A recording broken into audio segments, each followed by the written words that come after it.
Amém. A paz do Senhor Jesus Cristo. Queridos irmãos, nós continuamos com o tema que temos aprendido bastante hoje, parte 9, comprometidos com a glória, comprometidos com essa manifestação do reino. É o propósito de Deus, Ele nos salvou para as boas obras, diz Efésios 2:10. Aqui em Filipenses capítulo 3, versículo 16 diz: contudo, devemos prosseguir de maneira coerente com o que já alcançamos.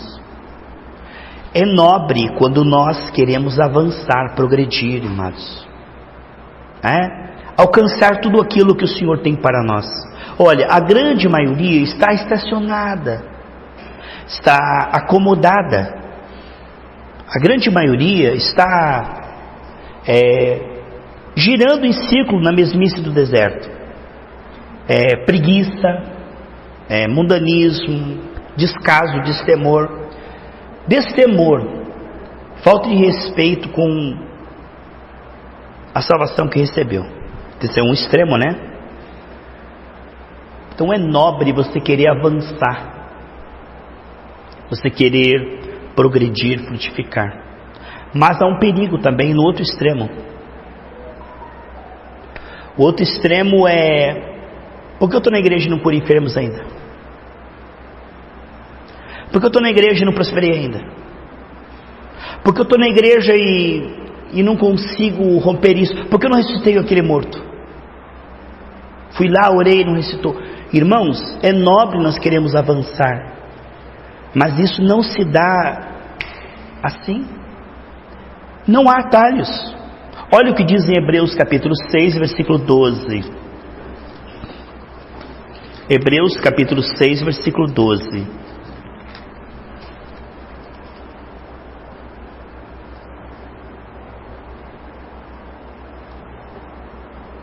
Assim vocês não se tornarão displicentes, mas seguirão os exemplos daquele que pela sua fé e perseverança herdarão as promessas. A fé, ela é maravilhosa, mas a fé de curta duração, a pessoa crê, já desanima. A perseverança faz com que a fé seja aperfeiçoada. Não adianta ter fé por 6 meses e dizer: pronto, já fui em 5 campanhas, já pedi, já orei, já bati, já recebi unção com óleo. Quer saber uma coisa? Deus não quer me curar não, vou me conformar com essa doença. Acho que é a vontade de Deus. Ele começa a criar uma doutrina baseada na sua experiência. Ao invés de implantar o reino, como diz em Abacuque, aviva sua obra ao longo dos anos. Olha o que Abraão passou, cada ano dizia: agora está pior, Abraão. Não aconteceu, não vai acontecer mais. Eu vejo muitas pessoas escrevendo, Márcio, pedindo aconselhamento, dizendo assim: pastor, eu orei e Deus não me respondeu. A batalha está em andamento. Entre a promessa e a posse está a perseverança, tudo com P. Muitas vezes as pessoas se dão por vencidas e tomam como palavra final aquilo que está em andamento ainda. A fé está sendo desenvolvida. A pessoa nem chegou na maturidade, na frutificação, ainda é uma sementinha germinando, só está saindo raiz para baixo, nem saiu nada, planta para fora. Então muitas pessoas, elas têm como resposta não de Deus aquilo que elas estão se preparando. Deus não disse não, Deus disse sim na palavra, mas porque elas não experimentaram ainda, esse ainda significa nunca. Desisto, Deus não me ouviu, pastor, Deus não me respondeu, e aí começa a se influenciar pelo visível. Por exemplo, pastor, orei pelos meus familiares, estão cada vez pior, estou desempregado, estou desesperado, estou aflito. Aí as circunstâncias começam a tomar o centro da atenção e a fé vai embora. Que Deus lindo possa nos dar, irmãos, a moderação. Quero progredir, mas não vai ser do dia para a noite. Ninguém joga uma semente, vira as costas e depois olha um pomar. Não acontece assim. Semeadura, depois você rega, há todo um processo para germinar. E é lindo, irmãos, este processo em si. o que vemos é que são poucas pessoas que entendem que a perseverança faz parte. Devemos estar felizes e agradecidos com aquilo que Deus já operou, ser fiel no pouco, no muito Deus vai nos colocar. Há aqueles que se acomodam no pouco, nunca chegam à maturidade, à estatura de varão perfeito. São crentes meninos, sabe? Eternamente dependentes de profetada, de moveres, de coisas assim, incentivados pelos sentidos da carne. Porque quanto mais menino na fé, mais ele precisa ver, tocar, cheirar, ouvir, senão ele desmotiva, desanima. Foi no culto, se não tiver uma profecia, não tiver algo visível, ele desanima, porque ele vive pelos sentidos da carne. Então ele é imaturo. Mas tem aqueles também que querem virar anjo de uma hora para outra. Pastor, estou tanto tempo na igreja e acho que eu não vou ser salvo porque eu não mudei totalmente. Então a pessoa precisa compreender que se ela está comprometida com o reino, não há outro caminho. Arrependimento e fé, adoração, boas obras. A preocupação e a ansiedade não vai ajudar no processo. A Bíblia diz assim, quem é que com a sua ansiedade vai aumentar 1 centímetro de altura, né? Isso não funciona dessa maneira. Agora, a pessoa se afoba, ela tenta e pensa que vai ser muito simples, automático, e aí ela se frustra e começa a pensar que Deus não está ouvindo, que o Evangelho não funciona. Pastor, essas coisas não acontecem na minha vida. Mas veja, irmãos, entre o sonho que Deus deu para José e o cumprimento do sonho, demorou em torno de 13 a 17 anos. Onde ele creu na palavra e as circunstâncias todas dizendo o contrário. Entre Davi ser ungido por Samuel e ele reinar, demorou de 13 a 17 anos. Entre Abraão receber a promessa e o cumprimento da promessa, demorou 25 anos.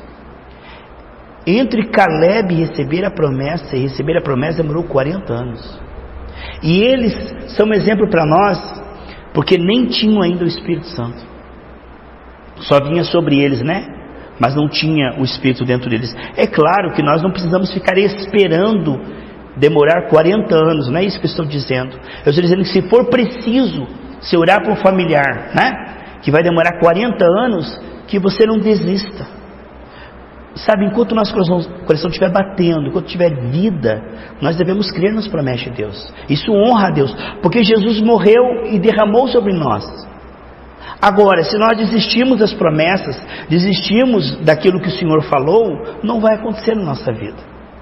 Ali em Lucas capítulo 1, quando o anjo chega para Maria e diz uma coisa que nunca havia acontecido. Ele chega ali no capítulo 1, né, amados?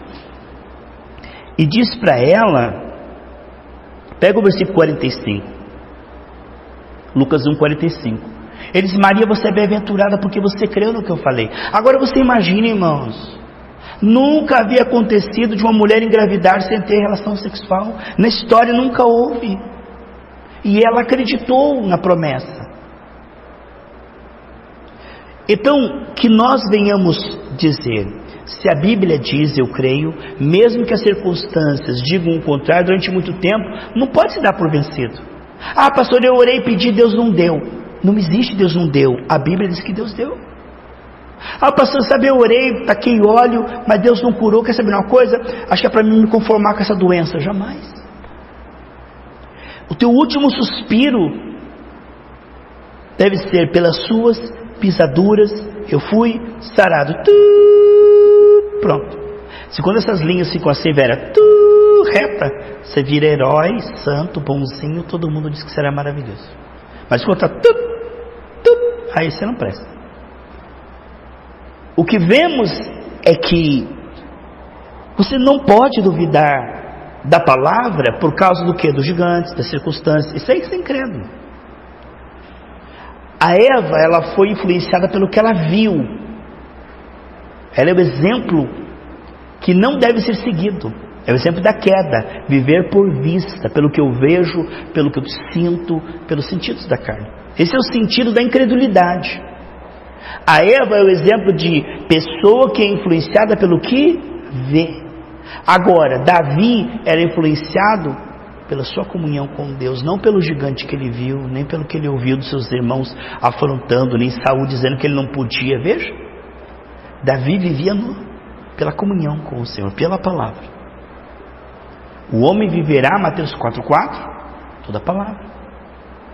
Você pode ver que uma pessoa vive pela palavra, porque ela crê e confessa as promessas, mesmo não vendo, durante algum tempo.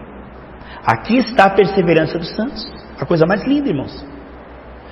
Abraão, com seu corpo amortecido, sua mulher estéril, e ele dizia: sou pai de uma multidão, durante algum tempo.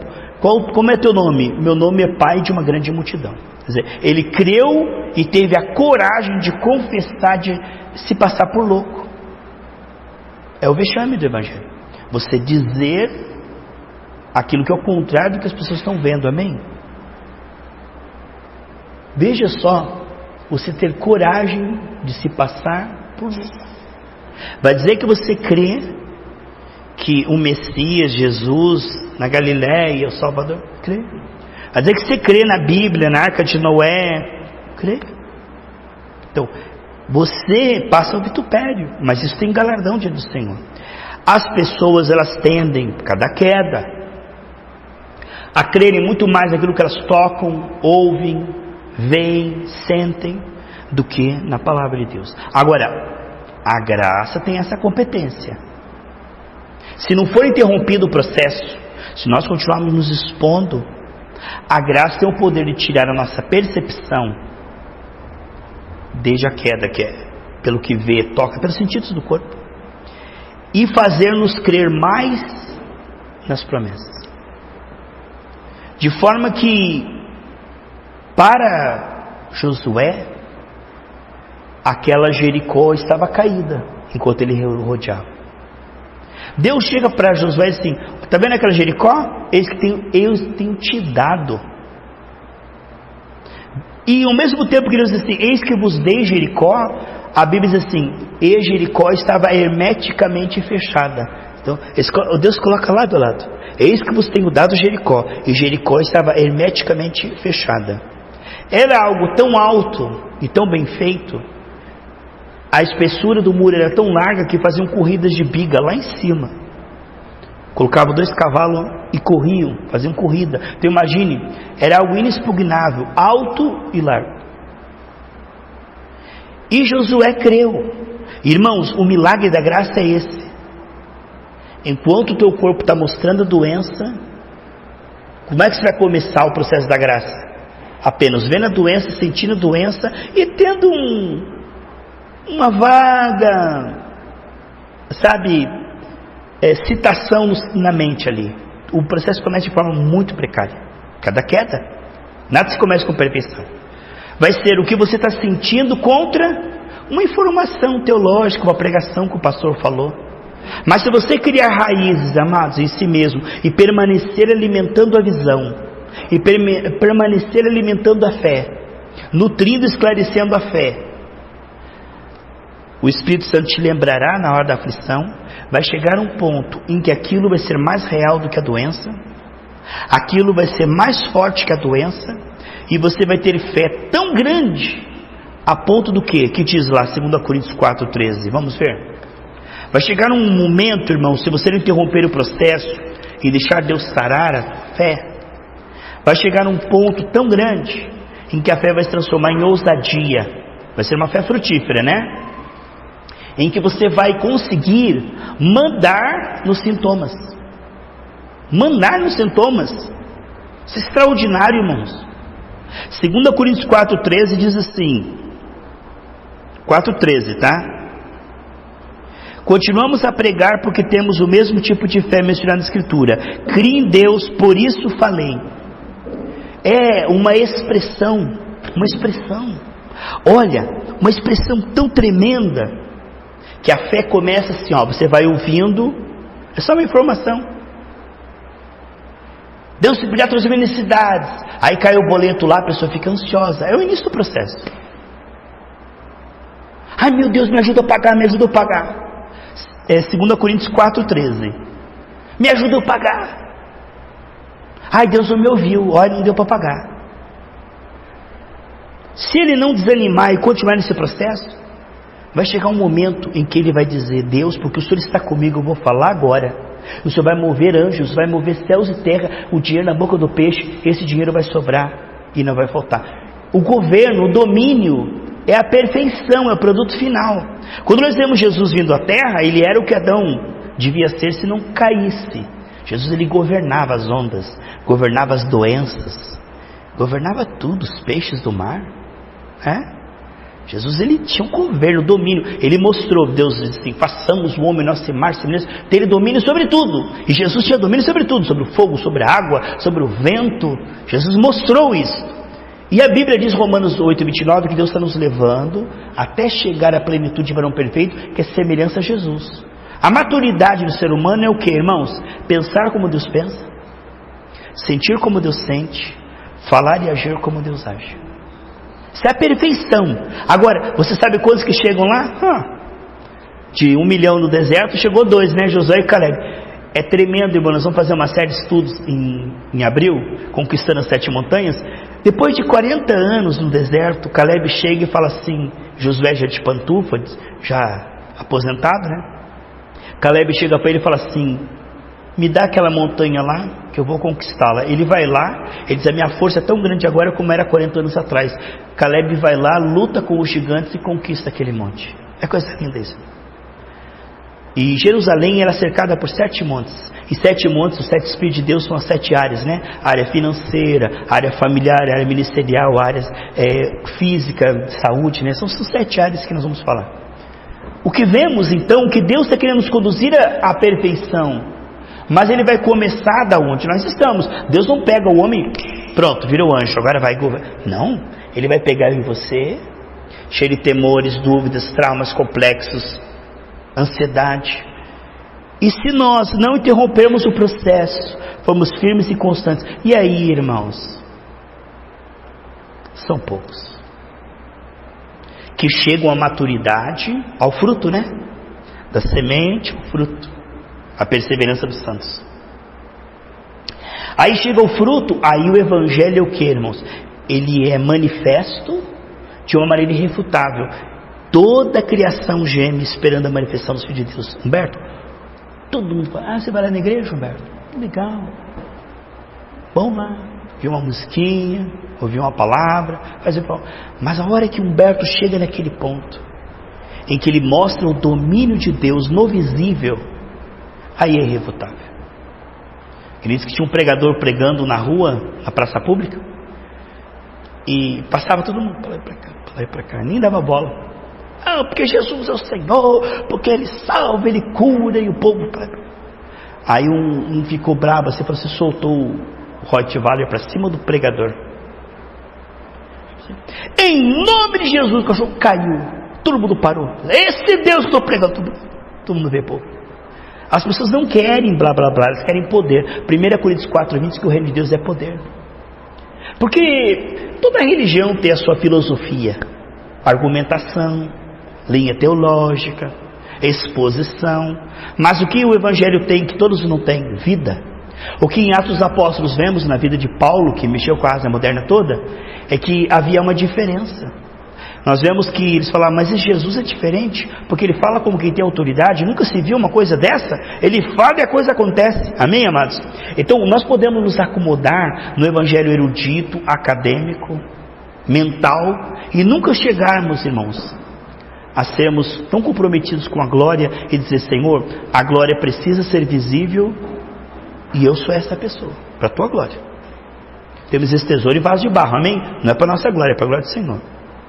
Mas, Senhor, eu não quero que esse mundo viva de letra, informação, historinha sobre Jesus. Irmãos, abra sua Bíblia, eu vou te contar do cego Bartimeu. Sabe, irmãos, aí o cego Bartimeu ia passando com a sua capa e tal. Imagine comigo, a capa dele estava toda suja, entende, meu irmão? Vamos extrair dessa história o que é vida, o que é manifestação. E nessa história nós não somos o cego Bartimeu, nós somos o corpo de Cristo. Somos aquele que fala e o cego. E é muito fácil a gente fazer historinha psicológica, né? Se você for um psicólogo, vamos fazer a psicologia de como se sentia Bartimeu. Aí você vai pregar para as pessoas dizendo que elas são Bartimeu. Mas na verdade, na história, nós não somos Bartimeu. Nós somos o corpo de Cristo. Aqueles que têm que abrir a vista dos cegos. Veja. Então você pode se perder dentro das Escrituras pela sua imaturidade. Aí se prega Jesus no barco e os discípulos assustados.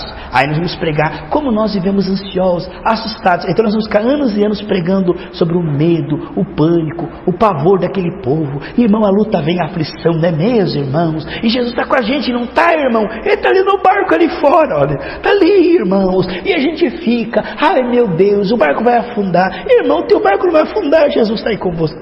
Você não é os discípulos assustados. Você é o corpo de Cristo que manda nas ondas, que manda.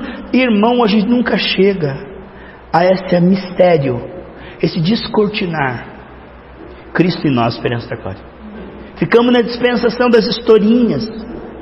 Irmãos, então você sabe, havia Elias e Eliseu. Aí Elias subiu, irmãos, e ele jogou a capa. Quando a capa caiu sobre Eliseu, começou os milagres, irmãos, sabe? Então nós precisamos de uma unção dobrada. Vamos fazer uma campanha para nós recebermos a unção dobrada de Elias. A unção de Elias, a sabedoria de Salomão, a esperteza de Esther. Vamos pedir para Deus a paciência de Jó, a perseverança de Abraão. Não, nós precisamos revelar Jesus que está acima de tudo isso. Jesus é muito mais que todos eles juntos.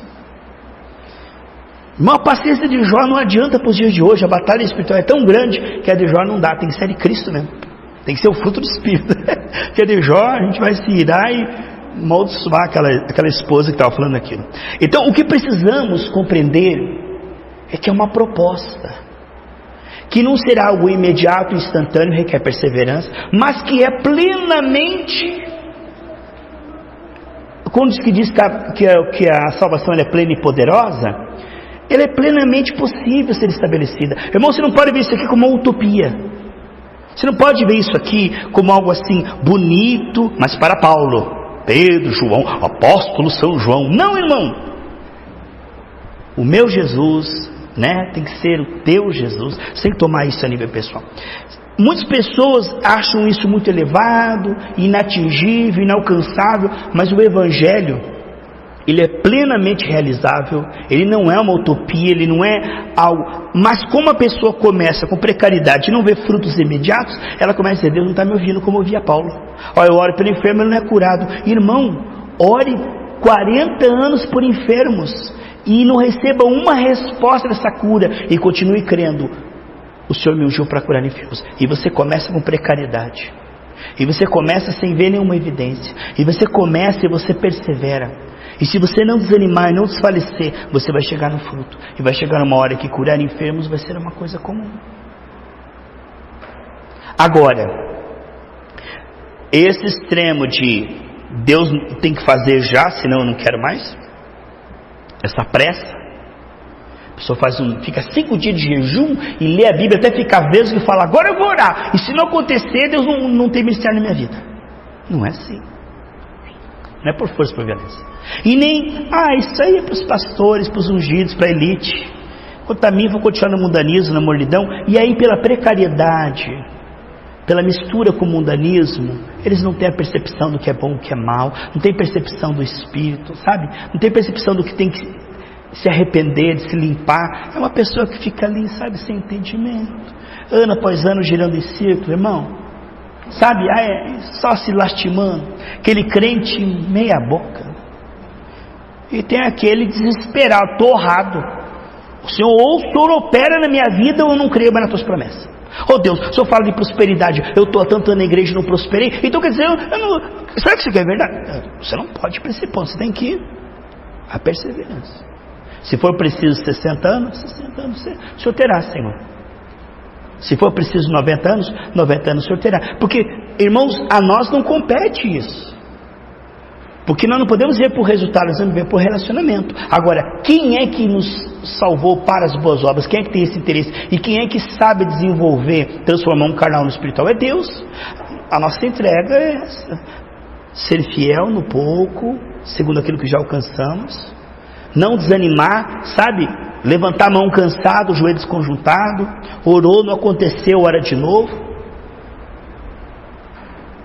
Mas orou de novo, não aconteceu, ora de novo, porque aquele que desistiu primeiro perdeu, né? O diabo não vai desistir, Deus não vai desistir. Se você desistir, você perdeu. Então perde quem desiste. Então muitas pessoas se dão por vencidas. Pastor, quero dizer para você que estou desesperado, meu aluguel está atrasado, orei a Deus, fiz a campanha e Deus não me ouviu. A batalha ainda está em andamento, e ela diz que Deus não ouviu, mas a Bíblia diz que Deus ouviu. Mas ela acreditou na circunstância e desistiu, deu-se por vencido. A gente precisa compreender, irmão, se a batalha está em andamento, já deu 50 machadadas, falta uma, não adianta se fazer de vítima, de coitadinho, e dizer que você já deu 50 machadadas, tem que dar 51, ali que vai cair água. Que nessa manhã o Senhor possa dizer, Deus possa dizer para mim e para você, Deus possa ter no nosso coração assim, eu posso contar com você, que você não vai desistir, não vai ser preguiçoso, nem apressado, mas você vai ser moderado, um passo a cada dia, vai perseverar, vai meditar na palavra mais uma vez. Irmão, como é raro, te digo, ano após ano, ano após ano, ano após ano, ano após ano, meditando na palavra, orando, jejuando, fazendo o bem, buscando a presença do Senhor, se arrependendo, se convertendo, ano após ano. Irmão, as pessoas começam a ficar complicadas. Há muitos perigos dentro e fora da igreja. A pessoa entra com essa proposta, Deus dá uma proposta, um caminho. Aí, mas o irmão não me cantou parabéns. Mas a irmã não quis me prestar um cartão. Mas eu estou indo lá na igreja lá e os irmãos, sabe, as pessoas começam a observar, e não é isso que Deus te chamou.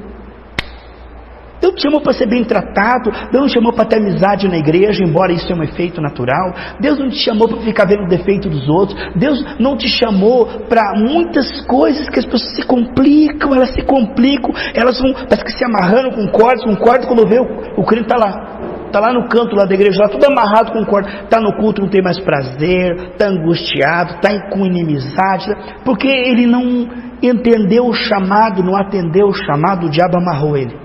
Tem um monte de gente, irmão, que se perdeu no meio do caminho. No início era aquela simplicidade, é para isso que Deus me chamou, então é para isso que eu vou. Se é para se arrepender e converter, então é isso que eu vou fazer. Mas você vai conversar com essa pessoa, está tão complicado, é tanta coisa, e não tem nada a ver com Jesus e o chamado. Essas tantas coisas, não tem nada a ver com Jesus e o chamado. Porque saiu da igreja. Eu saí da igreja, sabe como é que é? Eu fui lá. Aí eu fui lá, busquei a Deus e tal. Esse cara era meu, o dia do microfone era meu. Cheguei lá, o irmãozinho que nem ensaiou, pegou o microfone e cantou lá tudo no meu lugar. Quer saber uma coisa? Eu não vou mais naquela igreja. O que isso tem a ver com Cristo, arrependimento e chamado? Uma coisa simplesmente superável. Algo plenamente superável. Não é algo justo, tá? É injusto, sim. Mas é plenamente superável. Por Cristo, que morreu por nós, superar isso é tão pouco. Mas por tão pouco as pessoas desistem de Jesus. Sabe, se Jesus na cruz, irmãos, imagine a dor que ele sentiu. Nós não podemos esperar que Jesus nos cure, embora já estamos curados, e ir para o culto mais uma vez com dor. Não vou. Se ele passou, por que nós não podemos? Não estou dizendo agora para passar pela dor. Você está me entendendo? Pelo amor de Deus, você que está ouvindo essa mensagem. Estou fazendo apologia da doença. Eu estou dizendo que às vezes tem coisas que saram imediatamente e tem coisas que você vai alimentar a tua fé até que ele desaparecer do seu corpo. E se isso custar meses ou anos, você não vai desistir por causa dessa dor, porque ele não desistiu por causa da dor. A dor não pode fazer a gente parar. E se você ficar endividado, desempregado por meses e anos, e espero que isso não aconteça, mas se acontecer, não é a falta de dinheiro, não é a falta de pão que vai fazer você desistir da igreja e de Jesus, porque você fez uma campanha e o dinheiro não caiu na sua conta. Não desista de Jesus por nada. Se você pode ir andando, vá andando, se não puder, vai se arrastando, mas não deixe Jesus, irmão. E quando tiver batida de coração, e quando tiver respiração, a tua direção é o que, irmãos? É Cristo.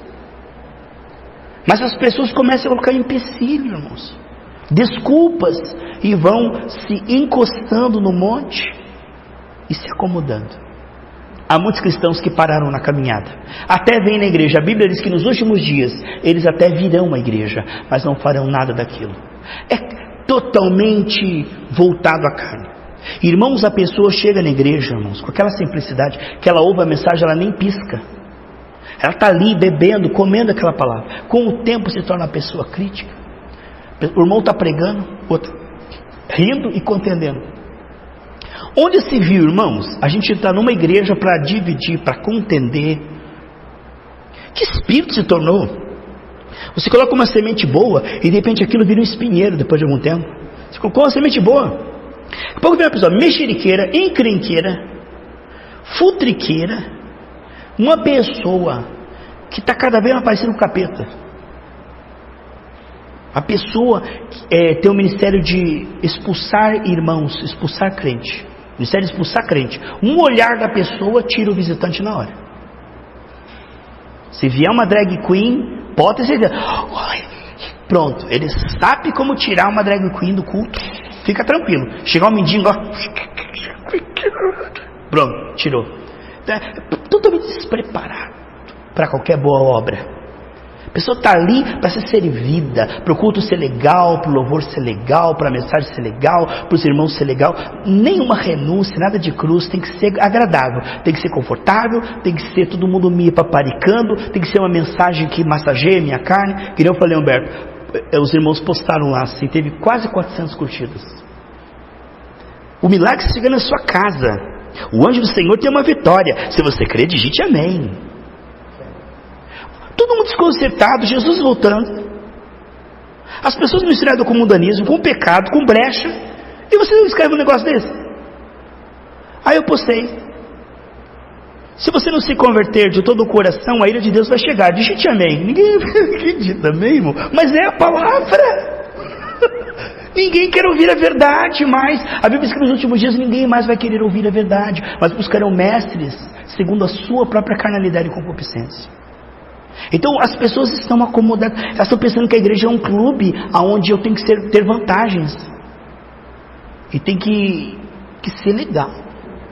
E se me desagradar, mimimi. Hoje é a geração mimimi, né?